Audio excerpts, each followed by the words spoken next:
Eu saúdo meus irmãos e minhas irmãs em nome do nosso Rei, do nosso Senhor, do nosso Deus, do Senhor Jesus. Deus abençoe cada um. Glória a Deus. Amém. Podem sentar.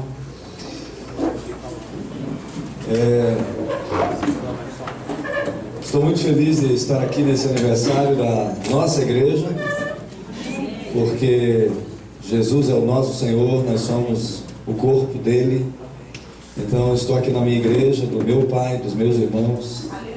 Estou muito feliz de estar aqui nesse aniversário dessa igreja local e trazer a palavra que o Senhor já ministrou ao meu coração. E falar um pouco sobre Israel. E a Bíblia diz, o Salmo diz que prosperarão aqueles que amam Jerusalém, que amam o seu povo. E a igreja tem que realmente continuar orando por Israel. Na igreja de vocês lá em São André, a gente ora todos os dias por Israel. Temos uma bandeira de Israel, do Brasil, a gente ora todos os dias por Israel, pelo Brasil. Uma vez por semana a gente ora por outra nação. Essa semana, terminando hoje, a gente está orando pela Coreia do Norte. E a gente tenta buscar do Senhor ser uma igreja como o nosso Senhor é, o Rei das Nações. Uma igreja que ama as nações, mas sabendo que a igreja é a nação santa e que está acima das outras nações, porque Deuteronômio 28 diz: se atentamente ouvires a voz do Senhor, Ele te exaltará sobre todas as nações da terra. E então nós oramos por Israel. Tenho o privilégio de ter o meu filho do meio, está como missionário atualmente em Israel. Ele está numa cidade chamada Eilat, talvez alguém que já foi lá conheça. Fronteira com Jordânia, Egito e esqueci o outro país. Ele está lá numa missão, só volta em fevereiro, está lá evangelizando judeus, tem se convertido também, e outras nações, outros povos de outras nações. Então eu tenho a honra de dizer que na prática eu tenho um filho meu ali como missionário em Israel. Ele está lá em Israel, só volta em fevereiro, já esteve em outras nações e está lá atualmente em Israel. Depois volta de Israel e vai para a Romênia, que é o país mais pobre da Europa, que tem muita criança de rua, criança sendo prostituída. E Romênia é o país da história do conde Drácula, que realmente existiu, que é uma figura de Satanás, e muita coisa ruim. Mas a nação santa tem entrado em todos esses países. E nós temos orado, e acima de tudo orando por Israel. Mas eu quero lembrar, não é o texto da mensagem, que eu quero lembrar para os queridos, para a igreja, o que todo mundo já sabe. Romanos capítulo 2, versículos 28 e 29, diz assim, não é judeu, repita comigo, não é judeu, o que é da carne, mas o que é do coração. Não é circuncisão, a que é da carne, mas a que é do coração. Nós somos os judeus de coração, o Israel de Deus, a semente de Abraão. Fala para o seu do lado, você é semente de Abraão, meu irmão. Aleluia. Mas já que nós queremos ser judeus de coração, então ser judeu não é muito fácil. Ser povo de Deus, ser Jerusalém celestial não é tão fácil. Ser uma nação a mais poderosa da terra não é fácil. Ela exige algum preço, ela exige alguma transformação. Nós não podemos ser uma nação qualquer. Tudo na nação santa é espiritual. Então eu estou baseando Romanos 2, 28 e 29, dizendo que não é esse Israel de carne, não é esse equipar de pano, mas é algo que representa, é algo espiritual. Tudo do crente é espiritual. Tudo do crente, a vida do crente é espiritual. O dinheiro do crente é espiritual. Os 5 pães e os 2 peixes, imagina uma multidão de 30, 40 mil pessoas talvez comeram, porque foram 5 mil homens, foram mulheres e crianças. Todo aquele peixe, aquele pão, de onde veio? Do céu, era espiritual. E o pessoal comeu. Então, ser uma nação santa não é tão fácil. Entender que tudo isso aqui tem algo espiritual por trás, naquele tempo e hoje também. Não era só hoje, naquele tempo também. Deus nunca exigiu, nunca ninguém foi salvo por sacrifício, nem no tempo de Moisés, nem no nosso, nem em qualquer tempo. A graça sempre existiu. essa divisão entre Velho Testamento e Novo Testamento foi feita pelos homens, porque na Bíblia não existe essa diferença. A Bíblia chama Escrituras Sagradas de Gênesis a Apocalipse. Isso é a palavra de Deus. Jesus pregou sobre ele, começando por Moisés, indo pelos profetas e salmos, falou tudo o que a respeito dele tinha nas Escrituras. Jesus estava lá, o Espírito Santo estava lá, Deus sempre esteve, a graça sempre existiu. Abel foi salvo pelo quê? Pela graça, porque ele foi justificado. Então, desde aquele tempo, o Senhor inaugura a nação santa. O Cordeiro foi morto não há 2000 anos atrás. Apocalipse 13:8 diz: o Cordeiro foi morto desde a fundação do mundo. O Velho Testamento é a herança que Adão deixou, o primeiro Adão, a herança de pecado. Porque Hebreus fala que o testamento não tem validade antes que o testador morra. Os dois Adões, vamos chamar assim, morreram. O primeiro Adão morreu ali no Éden, quando ele nos deixou uma herança de pecado. Ali inaugura o Velho Testamento. Mas naquele dia também, quando o Cordeiro foi morto, inaugura-se o Novo Testamento. Porque a Bíblia diz que ele morreu desde a fundação do mundo. E então o Novo Testamento é a nova herança que ele nos deixou. E como herança ele nos deixou uma pátria, ele também tem um reino, uma nação santa, o seu povo que a ele se entrega. Se você quiser saber em um pouco mais detalhes, no meu livro mais novo, o Evangelho da Morte, ou a Morte do Evangelho, eu falo sobre isso, Novo Testamento e Velho Testamento. Eu falo que aqueles sacrifícios, mesmo feitos ali, nenhum deles Deus estava se portando com o sacrifício em si, mas com a fé que o povo teria que ter, lembrando o que significava tudo aquilo. Isaías 66, Deus disse: olha, o sacrifício de um cordeiro, de um animal, para mim é como matar alguém. Está lá, você lê. O que ele está dizendo? O que eu quero é que vocês entendam o que significa isso. Entendam Cristo, entendam Jesus. E então ele dizia isso desde aquele tempo, o profeta dizia isso. Isaías 1, eu não estou preocupado com o ajuntamento solene, eu quero seu coração. Isaías 1:18, vinde então e argui-me, diz o Senhor, ainda que os nossos pecados sejam como a escarlata, tornar-se-ão como a branca lã. Então ali já está falando de salvação. Ou Jó, você vai ver Jó era o quê? Salvo pelo quê? Como o homem diz pelo Espírito Santo: eu sei que o meu Redentor vive. Eu sei que o meu Redentor vive. Então eu quero dizer, eu não comecei a pregar, nem li o texto ainda, mas eu quero dizer que realmente Jesus inaugurou um Israel de Deus. Israel significa príncipe de Deus, aquele que luta com Deus e prevalece. E nós temos que deixar de ser Jacó para ser Israel. Amém. E Deus sempre foi um Deus de pai, um Deus paterno. Eu sou, quando ele chegou para Moisés, eu sou o Deus dos teus pais, Abraão, Isaac e Jacó. Ou seja, eu sou teu pai também. Ele não é um Deus distante, inacessível, ele é meu pai. E ele fundou uma nação que não é Brasil e que não é o Israel físico, é a nação santa. E então nós temos que entender: se você quer ser judeu de coração, há um preço a se pagar. Se você quiser ser um Eliseu, há um preço a se pagar. Se você quiser ser um Moisés, há um preço a se pagar, um Josué.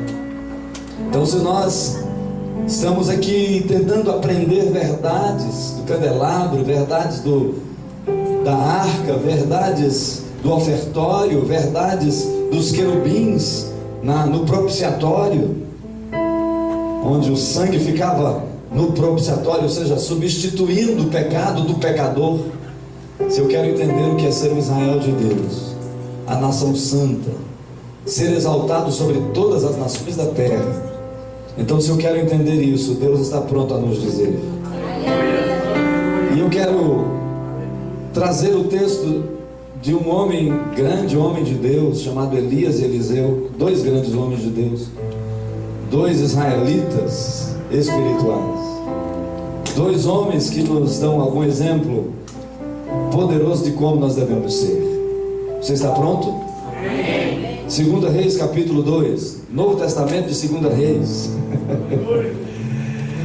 Eu realmente prego isso e creio nisso, viu, queridos? Eu creio na palavra de Gênesis a Apocalipse. Porque as pessoas começam a dar uns desculpas para pecar, porque ali está lá no Velho Testamento. No Velho Testamento é a herança de Adão. Quando alguém fala Velho Testamento, fala Velho Testamento é a herança que Adão deixou, meu filho. Eu já abandonei essa velha herança. Eu tenho a palavra de Deus. 2 Reis capítulo 2, assentados como vocês estão, mas com toda reverência. A partir do primeiro versículo diz: sucedeu, pois, que havendo o Senhor de elevar Elias no redemoinho ao céu, Elias partiu com Eliseu de Gilgal. E disse Elias a Eliseu: fica-te aqui, porque o Senhor me enviou a Betel. Porém Eliseu disse: vive o Senhor e vive a tua alma, que não te deixarei. E assim foram a Betel. Então os filhos dos profetas que estavam em Betel saíram a Eliseu e lhe disseram: sabes que o Senhor hoje tomará o teu Senhor por de cima da tua cabeça? E ele disse: também eu bem sei, calai-vos. E Elias lhe disse: Eliseu, fica-te aqui, porque o Senhor me enviou a Jericó. Porém ele disse: vive o Senhor e vive a tua alma, que não te deixarei. E assim vieram a Jericó. Então os filhos dos profetas que estavam em Jericó se chegaram a Eliseu e lhe disseram: sabes que o Senhor hoje tomará o teu Senhor por de cima da tua cabeça? E ele disse também: eu bem o sei, calai-vos.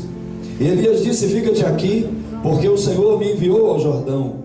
Mas ele disse: vive o Senhor e vive a tua alma, que não te deixarei. E assim ambos foram juntos.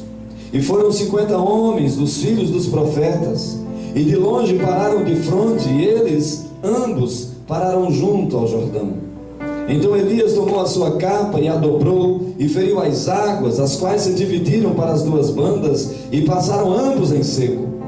Sucedeu, pois, que havendo eles passado, Elias disse a Eliseu: pede-me o que queres que te faça, antes que seja tomado de ti. E disse Eliseu: peço-te que haja porção dobrada do teu espírito sobre mim. E disse: coisa dura pediste, se me vires quando for tomado de ti, assim se te fará. Porém, se não vires, não se fará. E sucedeu que, indo eles andando e falando, eis que um carro de fogo, com cavalos de fogo, os separou um do outro. E Elias subiu ao céu num redemoinho. O que vendo Eliseu clamou: meu pai, carros de Israel e seus cavaleiros. E nunca mais o viu. E tomando das suas vestes, as rasgou em duas partes. Também levantou a capa de Elias que lhe caíra, e voltou-se e parou à borda do Jordão, e tomou a capa de Elias que lhe caíra, e feriu as águas, e disse: onde está o Senhor, Deus de Elias? Então feriu as águas, e se dividiram elas para uma e outra banda, e Eliseu passou. Amém? Amém. O Espírito Santo quer nos dar muitas lições como essa de Eliseu e de Elias. Dois homens israelitas de coração, dois homens judeus de coração, porque Judá, a tribo de Judá, refere-se profeticamente à linhagem de Cristo, a Jesus em pessoa. E aqui nós temos dois homens que, assim como nós, tinham sede de Deus. A frase preferida de Elias e depois de Eliseu era: o Deus em cuja presença continuamente eu ando. Homens que, apesar de terem uma nação física e geográfica, ansiavam pela nação espiritual, ansiavam por ser de Deus nos seus corações. Pessoas que, apesar de morarem no Brasil, dizem: não, mas eu sou Israel de Deus. Pessoas que, apesar de terem políticos que votaram e que não resolvem seus problemas, porque eles não resolvem, você tira um, coloca outro, e o outro é pior, e depois coloca outro é pior, e assim até a volta de Cristo. Cada um que vai colocando vai ser pior. E crentes que moram neste lugar, e não é só aqui, mas é em qualquer lugar do mundo, crentes que sabem quem são e de onde são e para onde vão. Mas é preciso que se pague um preço de uma decisão. Então eu quero primeiro falar um pouquinho desses locais onde Elias e Eliseu tiveram que passar. Querido, eu quero declarar que tudo do crente é espiritual. Eu vou repetir: tudo do crente é espiritual. Tudo de um crente é espiritual. Ele não faz nada sem ser espiritual. Ele não pode fazer uma viagem sem que essa viagem seja espiritual, sem que ele pergunte ao Senhor: Deus, devo fazer essa viagem? Tiago nos orientou isso. Ele não gasta o dinheiro sem que antes pergunte ao Senhor: Deus, devo gastar assim o dinheiro? Deus, como é que eu devo usar esse dinheiro? Tudo de um crente é espiritual. Então, naquele dia em que Elias foi assunto aos céus, subiu aos céus, a presença eterna do Senhor, a eternidade já estava no seu coração. Ele já era um grande homem de Deus, cheio do Espírito Santo. Ele já andava com Deus como Enoque andou com Deus. Ele sabia quem ele era. Mas naquele dia o Senhor fez ele fazer um trajeto, uma trajetória que representam algumas trajetórias da nossa vida. Em primeiro lugar, eles estavam em Gilgal, tanto ele quanto Eliseu. Quero lembrar que Eliseu ficou com Elias como discípulo de Elias por 26 anos. 26 anos servindo Elias na surdina, no anonimato praticamente, jogando, deitando água nas mãos de Elias, sem se rebelar, sem querer tomar o posto do pai, mas simplesmente servindo. E esse primeiro lugar onde eles estavam naquele dia em que Elias subiu aos céus, o primeiro lugar escrito aqui é o lugar Gilgal. O que representa Gilgal? Para quem quer ser um israelita de Deus, de coração, você tem que entender Gilgal. Gilgal foi o nome dado a uma cidade que tinha um outro nome, antes de Josué destruir Jericó. Foi o lugar onde eles se circuncidaram, porque eles tinham acabado de atravessar o deserto. Eles tinham se arrependido, porque aquela nova geração se arrependeu, porque ninguém da velha geração que saiu do Egito entrou na Canaã. E nesse lugar chamado Gilgal eles foram circuncidados. Lá eles esperaram a cura dessa circuncisão. E foi em Gilgal que eles tomaram a Santa Ceia, chamada Páscoa, pela primeira vez, depois daquela vez que tomaram lá no Egito, antes de partirem. Então eu quero dizer que para eu ser um israelita de Deus, eu preciso entender Gilgal. Gilgal é o lugar da aliança. Foi nesse lugar onde o povo de Israel renovou a sua aliança com Deus por meio da circuncisão. E foi nesse lugar onde eles tomaram a Santa Ceia, a Páscoa, falando de Cristo. Porque você não acha que Páscoa para Moisés era simplesmente um cordeiro, ou uma erva amarga, ou alguma coisa parecida sem significado, ou um pão sem fermento, sem significado? Não. A Bíblia diz em Hebreus: pela fé Moisés celebrou a Páscoa, sabendo o vitupério de Cristo. Ele conhecia Jesus. Gilgal é um lugar de aliança. Se eu e você queremos ser o Israel de Deus, nós temos que entender Gilgal. Para você ser israelita do Senhor, você tem que ter feito uma aliança com Cristo. Você tem que entender a Páscoa, você tem que entender o sangue derramado pelo Cordeiro. Quando eles derramam o sangue ali, do seu prepúcio, na circuncisão, toda aquela geração foi circuncidada antes de destruir Jericó, antes de chegar a Canaã. Passaram por Gilgal. Então naquele dia em que Elias e Eliseu estavam ali, Deus começa a fazer como se fosse tirando uma foto, lembrando: olha aqui os passos do Israel de Deus, olha aqui os passos de um povo que entende quem ele é. Primeiro lugar é Gilgal. Foi lá onde Elias e Eliseu estavam. Mas o Senhor naquele dia foi fazendo um mapeamento da nossa trajetória, um mapeamento dessa nação, por onde essa nação santa passa. E então naquele dia, depois de Gilgal, lugar de aliança, Elias disse: olha, o Senhor me enviou a Betel. E disse para Eliseu: fica aqui, Eliseu, porque o Senhor me enviou a Betel. Eu disse: não, eu vou com você, de forma alguma eu te deixarei. Betel é lugar de decisão. Gilgal é lugar de aliança, mas Betel é lugar de decisão. Gilgal é o lugar onde Cristo morreu, porque celebraram uma Páscoa, e por isso nós fizemos uma aliança com aquele que nos amou.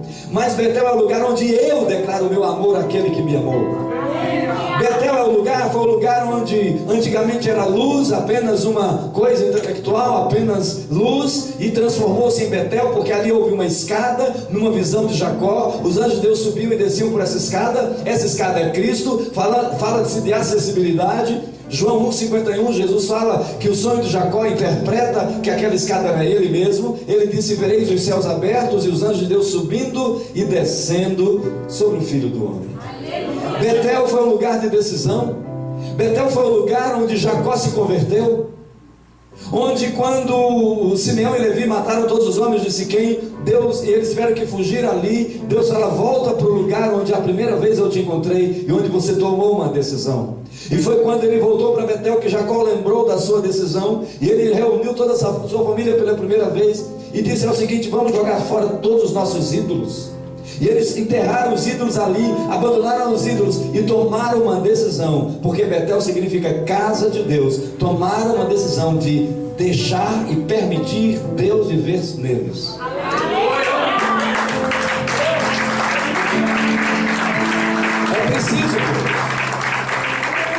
É preciso que entendamos, Betel é lugar de decisão, de deixar os nossos ídolos. Quando o apóstolo João fala na primeira carta, no capítulo 5, no finalzinho, logo que termina a carta, ele diz: filhinhos, fugi da idolatria. Quem quer ser miserável e pobre aqui? Ninguém. Toda pessoa que tem ídolos, a idolatria é o pai da pobreza, a idolatria é o pai da perdição, a idolatria é o pai das confusões. E a Bíblia diz: filhinhos, fugir da idolatria. E então Jacó entrega todos os ídolos, e toda a família dele entrega os ídolos, e ele vai para Betel, e lá em Betel o Senhor realmente diz: agora você não é Jacó, você é Israel. Naquele momento, Betel, que significa casa de Deus, é o lugar de decisão onde eu digo: eu quero confirmar a aliança que eu fiz em Gilgal. Betel é esse lugar. E então Elias passa por aquele momento, o mapeamento está sendo construído. E aí ele chega para Eliseu e diz: Eliseu, fica aqui, fica em Betel, você já tem aliança com Gilgal, você já tem aliança com Deus, você já tomou uma decisão, você é um homem de Deus, fica aqui, que Deus me enviou a Jericó. E Eliseu disse: não, de jeito nenhum, tão certo como tu vives, vive a tua alma, eu nunca te deixarei, vou a Jericó contigo. Jericó é lugar de transformação. Jericó é um lugar de transformação. Gilgal é lugar de aliança, Betel de decisão, Jericó de transformação. Jericó foi a cidade que impedia o povo de Israel de chegar a Canaã, mas Deus usou Jericó para que aquele povo entendesse quem eles eram, quem eles seriam, a terra prometida que eles conquistariam. Foi em Jericó que Deus disse: não pegue nada, tudo aqui, ouro, prata, tudo vai ser consagrado ao Senhor, que é a oferta chamada Corban, nada é seu. Jericó é lugar de transformação. E quando Acã, você sabe, pegou a barra de ouro, os olhos dele brilharam quando viram aquela barra de ouro, mas é muito lindo o ouro. E aquela capa babilônica lá em Jericó ele guardou, e você sabe o que aconteceu com Acã, e você sabe o que aconteceu com Israel. Então sabe o que Jericó é? Depois o cara que reconstruiu Jericó na época de Acabe, morreu o filho dele, segundo a profecia, quando ele começou no fundamento da reconstrução. Morreu o mais velho quando ele começou, morreu o mais novo quando ele assentou a última porta. Mas é um lugar de transformação, por quê? Porque Jericó representa o nosso mundo, o mundo cheio de pecados, e Deus não faz com que evitemos os desafios da nossa fé. Jericó foi reconstruído, o mundo está aí, o mundo é o mundo, mas Deus não quer que sejamos como os amishes americanos, que simplesmente se isolam numa chácara, num sítio, numa fazenda, e não querem usar o telefone, não querem usar carro, não querem usar nada, porque estão se guardando do mundo. Não dá para se guardar, porque o mundo está aí. O que Jericó representa é um desafio de transformação, um desafio de evangelização. As pessoas ímpias vão nos revelar quem nós somos. Quando você está na faculdade, você tem que descobrir se você é Israel de Deus. Quando você está do lado com um transexual e ele vai contar a história para você lá na faculdade, como é que ele deixou de ser homem, se vestiu como mulher, você tem que explicar qual é o padrão da sua nação. E você, por misericórdia a ele, deve, quem sabe, pregar o evangelho. Ele está em Jericó, mas Jericó te desafia a ser uma pessoa diferente. Jericó é como um espelho que mostra o que você não pode ser. O mundo em que eu vivo e que você vive é um lugar que me mostra: Deus, como eu não posso ser desse mundo. Se Gilgal é um lugar de aliança, da Páscoa, Betel é lugar de decisão, Jericó é lugar de transformação, desafio e transformação, porque Jericó é um desafio para a gente. Enquanto estamos aqui, queridos, é tão lindo, jovens, tão bonito na igreja, mas quando você chegar depois de amanhã, segunda-feira, na escola, quando aquele menino bonito da sala, o cara mais cobiçado, o rapaz mais cobiçado, que todas as meninas querem ficar com ele, ele te convida para sair, menina da igreja, aquela Jericó está te desafiando e está mostrando se você é transformada ou não. Jericó é muito importante, é um lugar muito bom, porque Jericó mostra se eu tenho fé ou não. Jericó mostra quem realmente eu sou. Segunda-feira no trabalho, você vai saber quem você é. Porque na igreja todo mundo é santo, mas no trabalho, que é Jericó, com um patrão ímpio, com as pessoas que pregam o evangelho desde segunda-feira de manhã, o evangelho mais pregado é a segunda de manhã, o lugar que é o dia que mais se prega o evangelho. Corinthians, Palmeiras, São Paulo, evangelho pregado. Se você souber disso, tem meu livro Culto ao Futebol, que é idolatria. E cuidado, porque idolatria é o pai da pobreza. Quem for idólatra ainda nunca vai conseguir prosperar. E eu estou falando de idolatria, mas é o dia da transformação, é o dia da evangelização. Todo mundo fala do dia. E você é a tua Jericó. Jericó é lugar de desafio e transformação. E aí o Elias falou: ô Eliseu, fica aqui agora. Tem muito trabalho para você tem que pregar muito aqui com Jericó, filho. Você já tem uma aliança em Gilgal, você já tem a decisão de Betel, e você já tem um desafio, e você passou no teste, você é um homem de Deus, já está em Jericó. Fica aqui, porque eu vou para o Jordão. E Eliseu: de jeito nenhum, não te deixarei, vou com você para o Jordão. O Jordão é lindo, queridos. Jordão é o lugar do céu aberto. Jordão é o lugar onde o céu se abre. Jordão é um rio. É um rio que fala dos céus abertos. Os céus me mostram a bondade de Deus, o amor do Pai. Jordão é um lugar que todo Israel de Deus precisa ir. Enquanto nós não tivermos visão aberta, nós não teremos o itinerário do Israel de Deus. Elias e Eliseu tinham visão aberta. E a condição para Eliseu receber, daqui a pouco eu falo de Eliseu, o que ele queria era a visão aberta.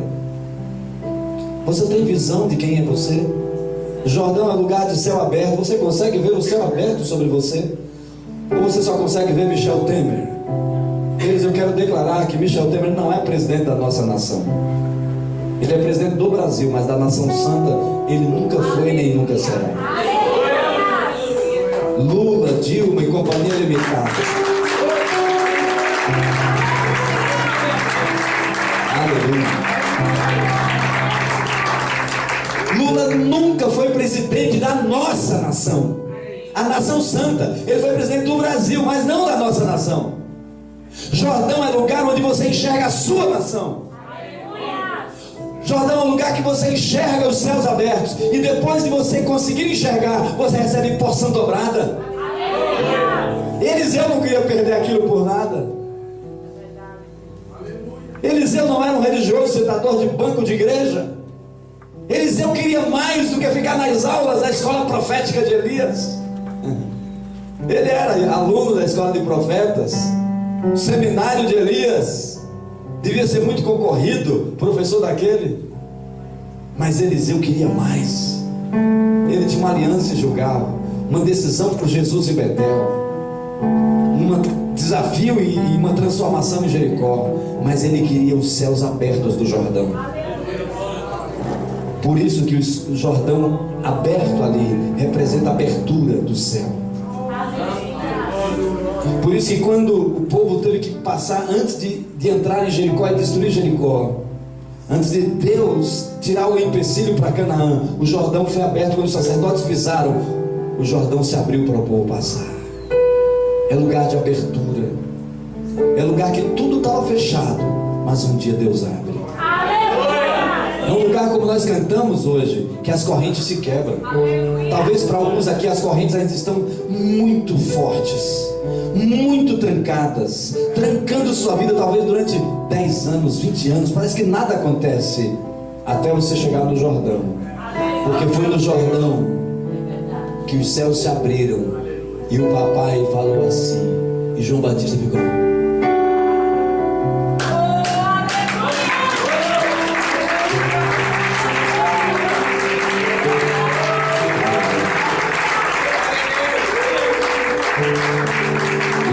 falou: esse é o meu filho amado, em quem me comprazo. Aleluia.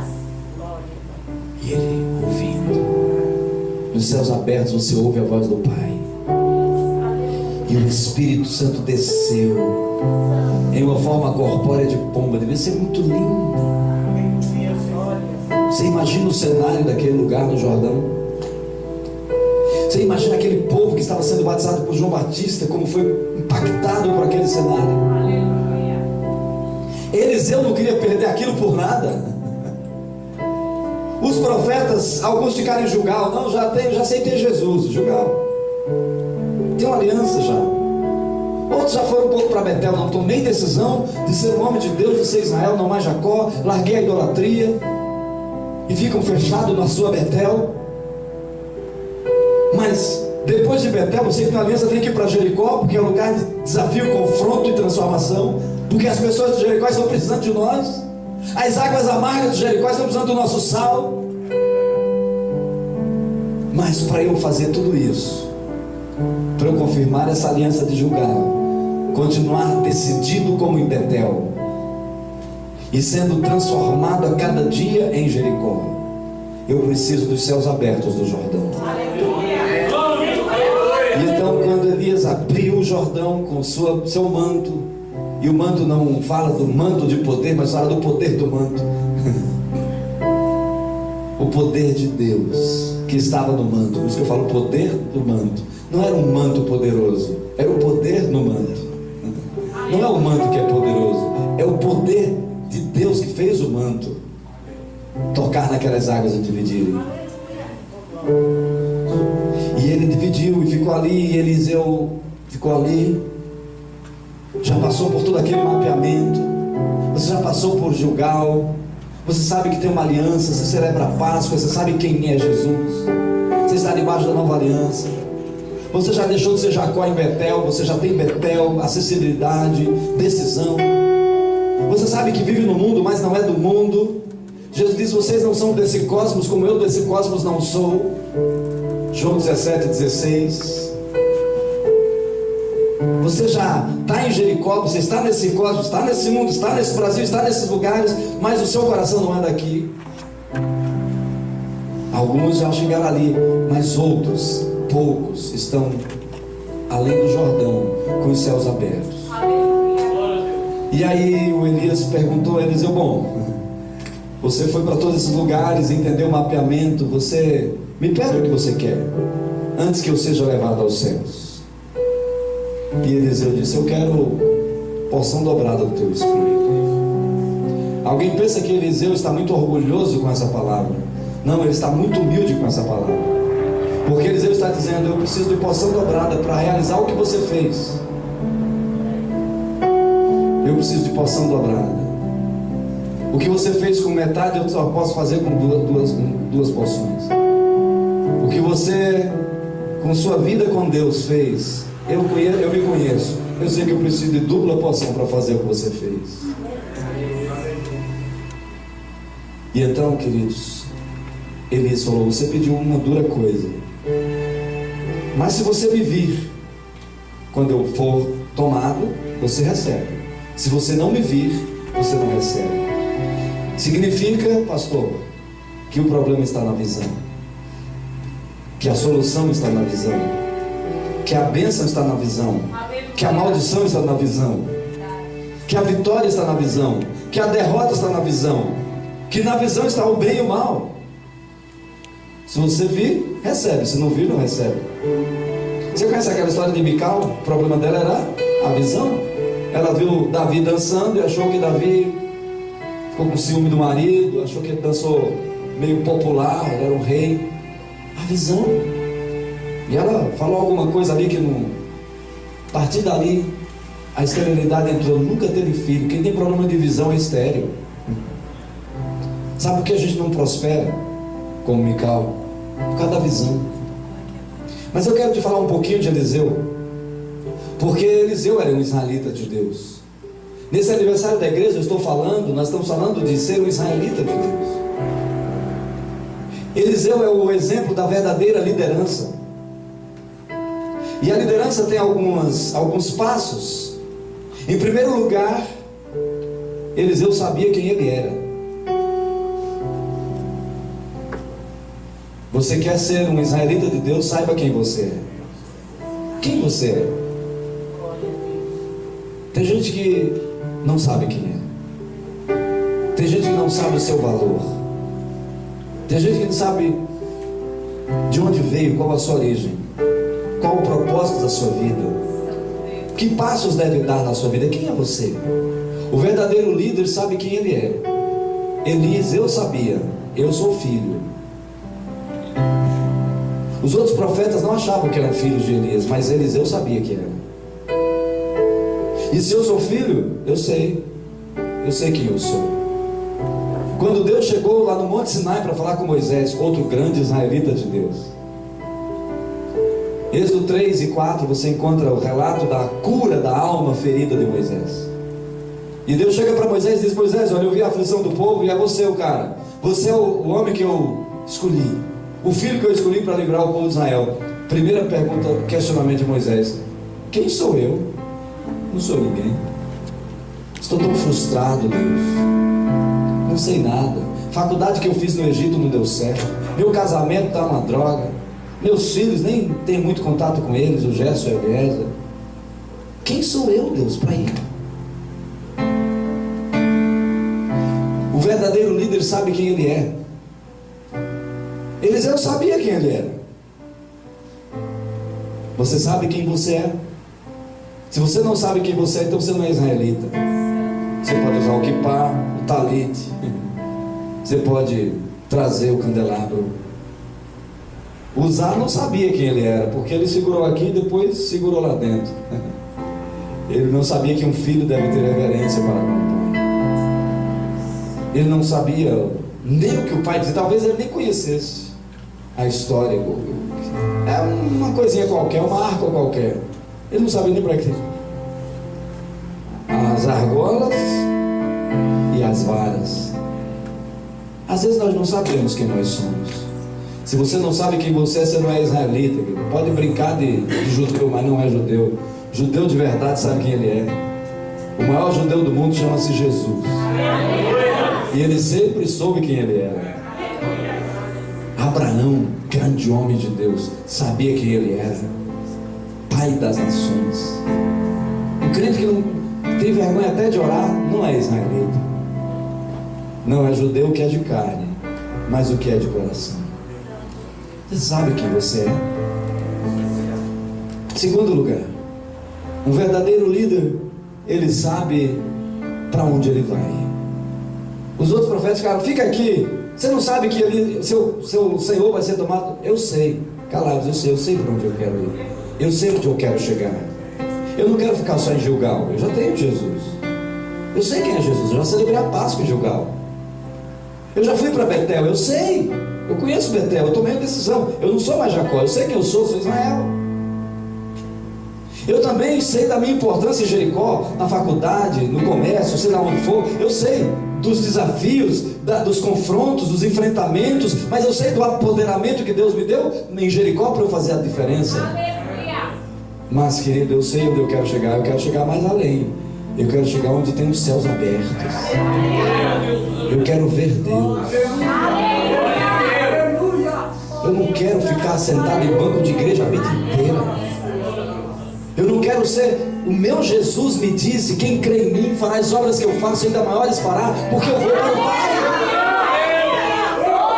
Quem é você, crente? Você sabe para onde você vai? Sabe onde você quer ir? Não sabe nem se vai sustentar seu casamento, que está por um fio. Não sabe quem é, nem sabe para onde vai. O verdadeiro líder sabe quem é e sabe para onde ele vai. Terceiro lugar, o verdadeiro líder enfrenta qualquer oposição. Todo lugar que ele ia, a turma mandou ele ficar lá, ficar no lugar. Até o pai desafiando. E ele mandou os caras calarem a boca. Não o pai. Calai-vos. Você é líder? Manda os caras calarem a boca, pessoal. Você é Israel de Deus? Manda a turma se calar. Quando as pessoas começarem a falar o que não é verdadeiro, manda eles se calarem. Enfrente qualquer oposição com o rei. Crente não anda de cabeça baixa, nem curvado. Crente não é o corcunda de Notre Dame. Crente não fica falando em crise, porque o meu país não está em crise. O Brasil está em crise, o meu céu não está em crise. só fica assistindo o jornal para falar de crise, de não sei o que lá. Para com isso, meu querido. Reine. Manda a turma calar a boca.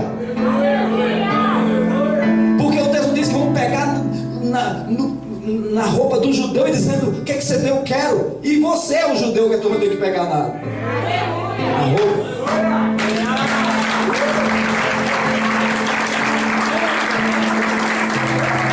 Quando Jezabel te dizer que você vai morrer, mande ela calar a boca. Quando o faraó disser alguma coisa, mande ele calar a boca. O líder sabe quem é, sabe para onde vai e enfrenta qualquer oposição para vencer. Mas em quarto lugar, e mais importante, o líder sabe o que ele quer. Ele sabe quem ele é. Ele sabe para onde ele vai. Ele sabe enfrentar a oposição. Mas por quê? Porque ele sabe o que ele quer. O que é que Eliseu queria? Porção dobrada do Espírito que estava nele. Eu quero porção dobrada, eu não quero porção menor. Eu quero porção dobrada do que? Do teu Espírito. Do Espírito que está em você. Nós estamos ensinando isso aos nossos filhos? O que os nossos filhos querem? Se você perguntar para o teu filho, o que você quer? Pai, eu quero um carro quando fizer 18 anos. Se for um filho adolescente, pai, eu quero um PlayStation. Será que um dia alguns pais vão ouvir, se perguntar: filho, o que você mais quer na vida? Você vai ouvir seu filho dizer: pai, eu quero ser cheio do Espírito Santo. Será que nós vamos chegar nesse tempo? O verdadeiro israelita tem que chegar. Pai, eu quero ser jogador de futebol. Me matricula na escolinha. Lê meu livro que eu falo de escolinha de futebol. Matricula teu filho na outra escola, filho. Um dia, ministrando às crianças, eu perguntei: o que você quer ser quando crescer? Aí o menino falou: quero ser jogador de futebol. Eu disse: vem cá, o que jogador de futebol oferece para alguém de bom? O médico, eu comecei a falar com ele: o médico, chega uma pessoa doente lá, quase morto, ele vai lá, nem conhece o fulano, é desconhecido, vai lá, faz a cirurgia, às vezes horas de cirurgia, e chega com um sorriso apresentando aquele parente de alguém que tem desconhecido, diz: olha, foi um sucesso a cirurgia, a bênção. Aí eu comecei a florear: o médico é uma bênção. Professor ensina uma criança que não sabe ler, a criança começa a ler, depois a criança aprende matemática, o professor ensina, olha que coisa linda. Bombeiro, a pessoa está lá afogando, o bombeiro salva. É jogador de futebol. O que faz por alguém? Nada. E não adianta levantar dedinho para o céu não, querido. Para mim aqui não me engana. Não é porque a turma se dizia não, porque eu sempre já falava, porque eles se diziam tudo. É porque esse negócio de levantar dedinho para o céu achando que Deus está comemorando o gol deles, para mim isso é papo furado. Para mim isso e nada é a mesma coisa. O que você quer ser quando crescer? E esse menino era bom de bola. Já tinha olheiro olhando para ele lá na cidade de Tiradentes. Diz que o menino era craque. Esse menino hoje é missionário. Ele foi trabalhar em outro campo. Ele foi buscar outro campo de ação. O verdadeiro líder, ele sabe o que ele quer. O que você quer, querido? Ser milionário? Quem quer ser milionário? Querido, se você já é filho de Deus, não se preocupe com isso não, que Ele vai te dar tudo que você precisa. Tudo o que você precisa. Eu descobri pela multiplicação dos pães que pão não vem da terra, do trigo, e que peixe não vem do mar, vem tudo do céu. Tudo que você precisa está no céu. E se os céus forem abertos para você nessa noite, nada a partir de hoje vai faltar.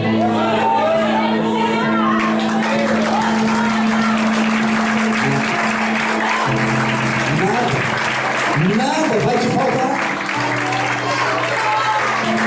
Eu descobri que pão não vem da terra e peixe não vem do mar. Pão vem do céu e peixe vem do céu. Tudo que você precisa vem do céu. E eu quero o céu. Eu quero os céus abertos. Foi isso que Eliseu falou. Você é Israel, você tem que ser uma pessoa do céu. Os seus milagres vêm do céu. O seu poder vem do céu.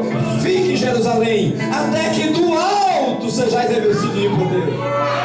De onde vem o teu poder? Do alto. Quer sabedoria? Não vai na faculdade buscar sabedoria. Peça que vem do alto a sabedoria.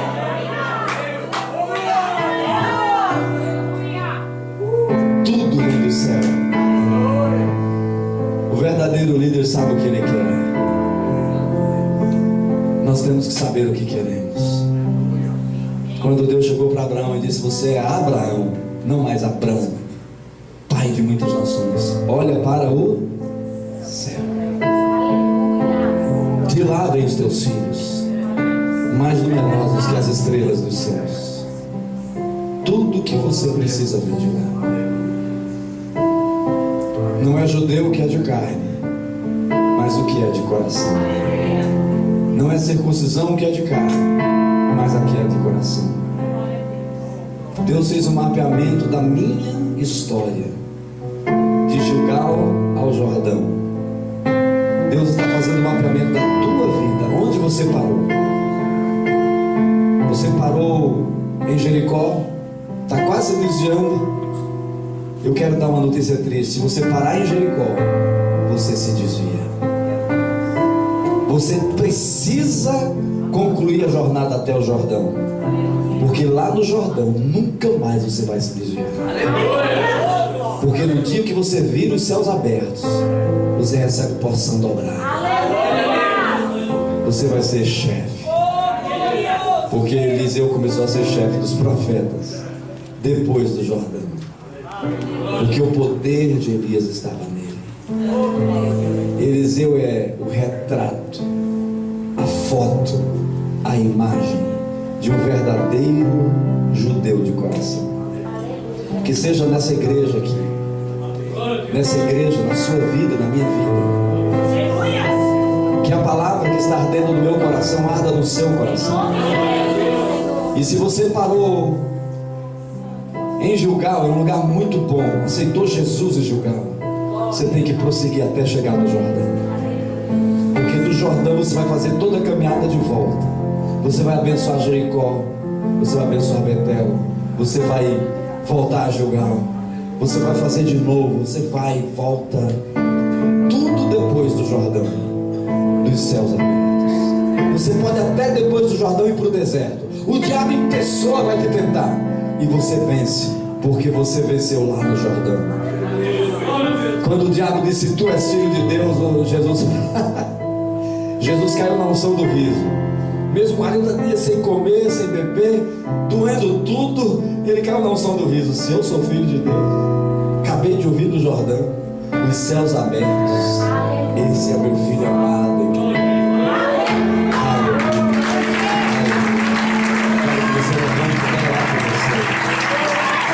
Aleluia, quero que você fique de pé, quero orar por você.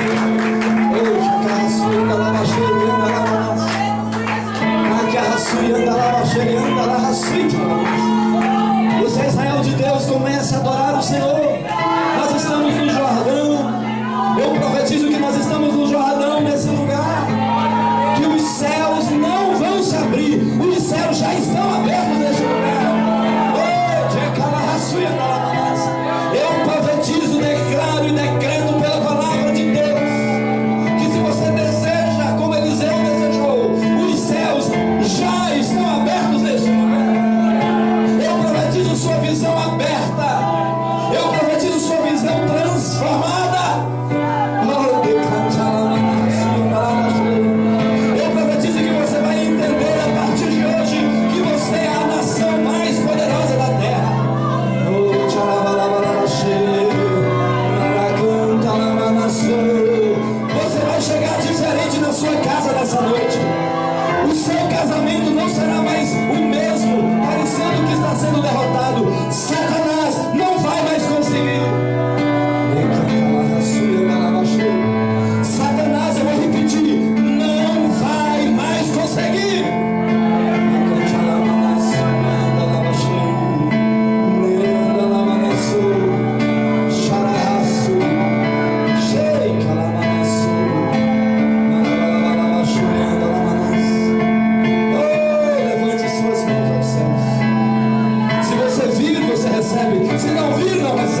sobre esse povo.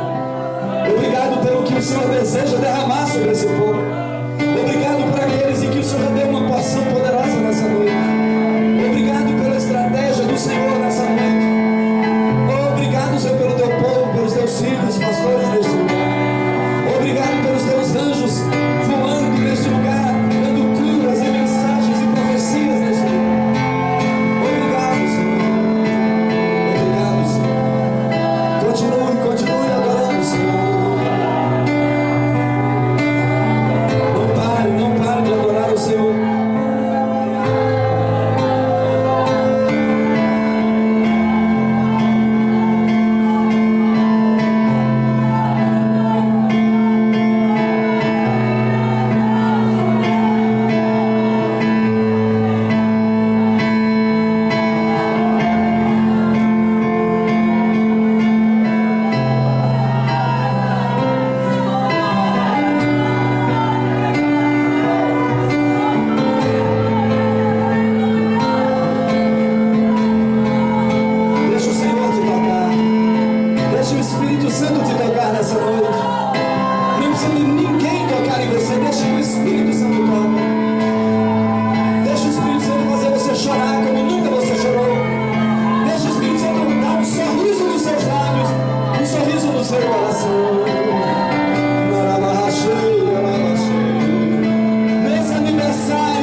ressurreição dos mortos.